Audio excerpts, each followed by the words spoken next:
but this is how I tell the story. Once long ago, 2 kings ruled one land. 2 kings governed the same country, and this is because they were brothers. They were twin brothers. Their names were Horvendel and Feng. Now, Horvendel had a wife. Her name was Gertrude. Feng didn't have a wife because he was so mean and vile and nasty and horrible and disgusting. No woman would put up with such a man. Now, Horvendel and Gertrude had a child. They had a son, but what the boy's name was, I couldn't tell you, because not even his mother could remember the name she'd given him the day he was born. And that is because this boy was so backward, so stupid, he was an embarrassment to his own mother. Now, I'm sure none of you ever embarrassed your parents, or perhaps they embarrassed you. But you see, this boy, he was just useless. All he did was sit around daydreaming all day. He'd be there in a fog of thoughts. He would sit by the fire, daydreaming, not even notice what he was doing, poking at the fire, knocking the logs over, so the ashes and the soot and the smoke would spill all over the room. Now, that sort of thing drives a mother mad, making a mess like that. Or on a foggy, misty morning, he loved to go wandering through the woods, daydreaming.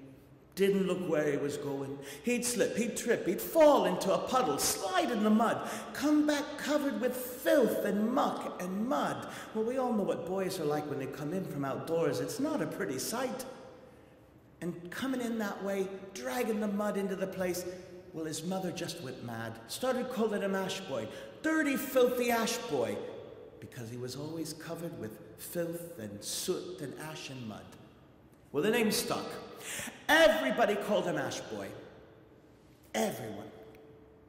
The only one who loved him was his father. Horvendel would say, he's all right. He's just a young bit of a dreamer. He'll grow up to be a fine man, you'll see. But even he called him Ash Boy, because nicknames stick. Now, Feng, he hated his nephew. He hated all children. He was that sort of a fella, but he especially hated his nephew. And the hatred grew and grew, and he began to blame his own brother. He began to grumble. It's all Horvendel's fault. I have a nephew that annoys me. It's all my brother's fault. That brat's always underfoot. If I had a son, he'd be a real hero. If I was married to Gertrude, our boy would be a real proper prince. And the hatred grew, so that at last Feng did an evil, wicked thing. One cold, frosty morning, when the mist was thick and heavy, Horvendel, Feng, and Gertrude rode into the forest to hunt, and on that day they went hunting. Feng killed his own brother. He murdered Horvendel. Now, he said it was an accident. He said it was a mistake. He said that he got lost in the woods, separated from the others, and then he heard Gertrude shout for help. So he ran to rescue her. But as he ran, he drew his arrow and he shot it through the fog, and by mistake, he said, he killed his own brother. Well, Gertrude said this is what happened. Why would she lie? And they were so upset, people thought it must be the truth. Then Feng was even more upset, more distraught. He said, oh no, he said, not only have I killed my brother, I have killed Gertrude's husband. He said, a woman can't survive without a husband, for that's the way they thought then. So he said, I've taken away her husband, her protection, so he said, I'll put it right, I'll marry her. In fact, she'll be more than my wife, she will be queen, she can run the country with me, just as her husband once did. And they all said, isn't he a good man to do that? Everyone said this except Ash Boy. He knew what really happened. It was a foggy day, the kind of day he liked to wander through the woods. So he was wandering through the mist daydreaming, and the fog cleared, and he saw what really happened. He saw his uncle murder his father, and now his mother seemed to forget it all. Well, he wanted to tell the truth. He wanted to shout what had happened, but he was just a young lad. And you know what the world is like. Do the old ones ever listen to what the young people say? Do they ever believe the children? No, they do not. So he thought, I'll make them like me. I'll bide my time, and when they like me, they'll listen to me and believe what I say. So he puzzled on what to do, and he determined that day to become a clown. He thought everyone likes a clown. He threw away his dirty clothes, washed himself. He put on the bright-colored clothes of a clown, painted his face like a clown. And from that time on, he was always doing acrobatics, cartwheels, somersaults, handstands, juggling, fire eating. Anything he said was so stupid, they took it as a joke. And so for many years he survived as a clown in the court of King Feng, until it was as though the trouble had never happened. Feng seemed to like to have his nephew around. He was the kind of man, you may know fellas like this, who likes to play tricks on people, practical jokes. And here he could play the joke on Ash Boy. But once the joke was on Feng, after many years, a beautiful princess arrived. She was the daughter of a king who was friend and neighbor to Feng and Gertrude. And when she arrived, King Feng made a proclamation. He gathered everyone about and said, "Do you see the beautiful princess here? This is to be the wife of Ash Boy. The stupid idiot clown will marry the beautiful princess." Now everybody laughed. How could a clown marry a princess? Everybody laughed except Ash Boy, who was very serious and said, "Oh, no, Uncle. I cannot marry the princess. I cannot get married to anyone, Uncle. I cannot be married, Uncle, because I do not have a brother. I can't get married without a brother. Because, Uncle, if I am married without a brother and then I am murdered, who does my wife marry then, huh?" Well, everybody laughed. This seemed nonsense. Everybody laughed except Feng and Gertrude, who were very still and silent and very afraid. They suddenly realized Ash Boy was not so stupid after all, that he knew what they did, and they feared he would tell everyone. They wanted him dead. But he was so popular, he'd be missed. All night, Feng plotted and planned what to do. The next day, he called his nephew in and said, "Ah, nephew, I'm sorry to make fun of you. I do want you to marry the princess. You should do. You're the son of a king. But they think you are a clown, so you must prove yourself a prince." "So how do I do that?" "I'll tell you," said Feng. "I've written a letter. I want you to take this letter. Go with the princess to her country. Hand the letter to her father, the king, and no one else. And you do that, it'll make you a prince. You'll marry the princess." "I don't get it," said Ash Boy. "How does a letter make me a prince?" "I'll tell you," said Feng. "In the letter, I've asked the father of the princess to give you a task. He's going to give you a job, send you on a big quest.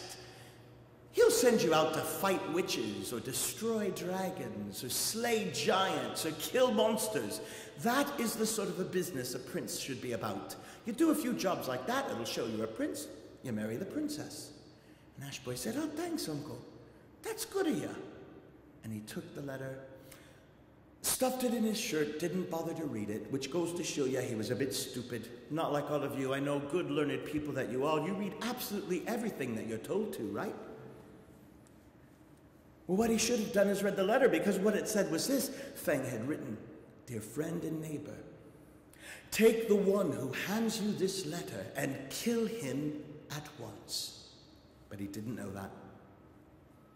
A few days later, Ash Boy and the princess set sail for her land, and as luck would have it, just as they came near to her coast, a terrible storm brewed up.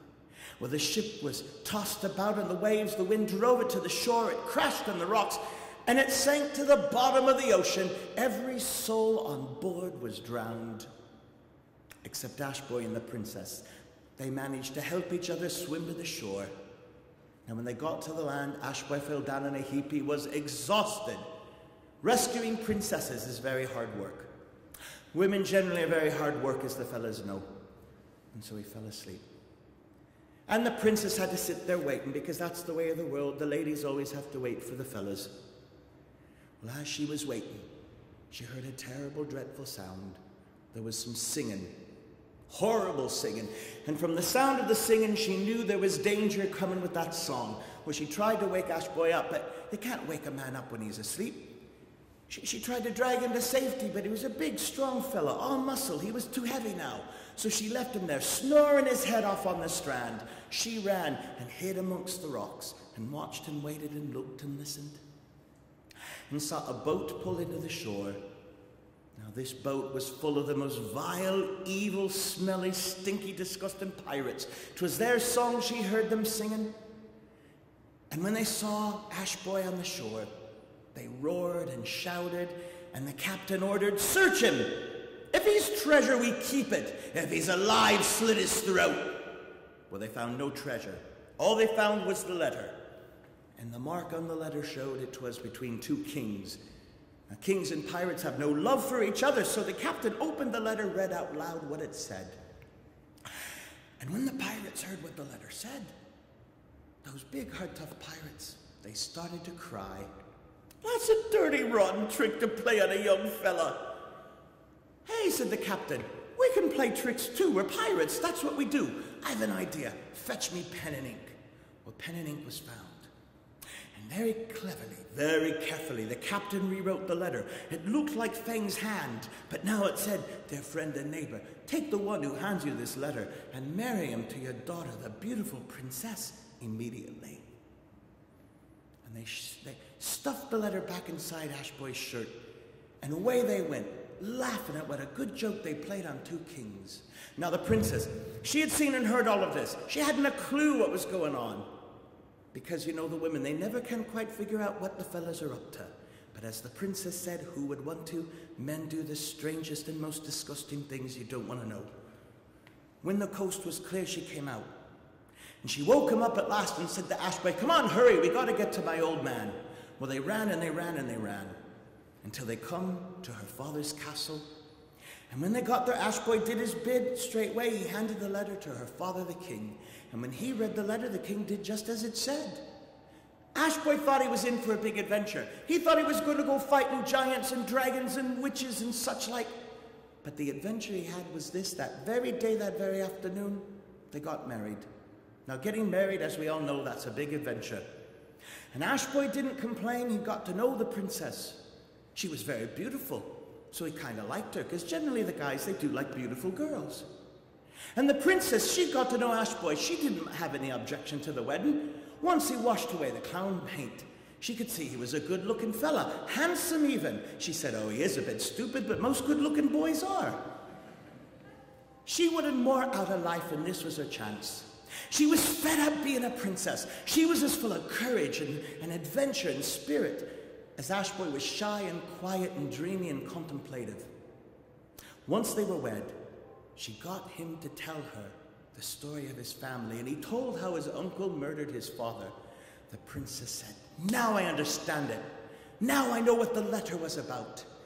And she told him what the letter had said and how the pirates had saved his life. Ash Boy started to cry. "What am I going to do?" he said. "My own family want me dead." "Ah, don't worry about that. You're married to me now," said the princess. "We're family enough for each other. I'll take care of you. I'll sort things out." And that's what happened. It's the way of the world. The men make a big mess of it. It's the women who sort it out.